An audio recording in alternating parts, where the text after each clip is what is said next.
Hey guys, in this video we're going to go over how to pay with Revolut on Steam. It's very easy.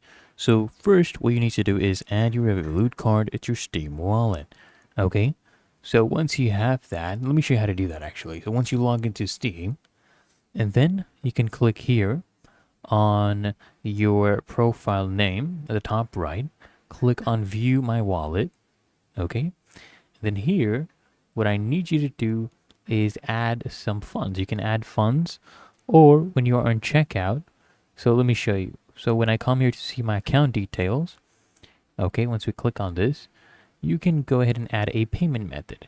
Now here on the payment method, you just click add a payment method to this account, and then you just select here, a debit or credit card, right? Depending on your country, you might have other options, but here I have these cards. So just enter your Revolut card number, okay, the expiration date, the CVV code, and just complete all of your information, your billing, of course, address, and then at the end, just go ahead and click on continue. And then once you have added anything to your card, you can pay using this payment method. Really that easy and simple. So if you found this helpful, make sure you smash that like button and subscribe to Sasha Gemar.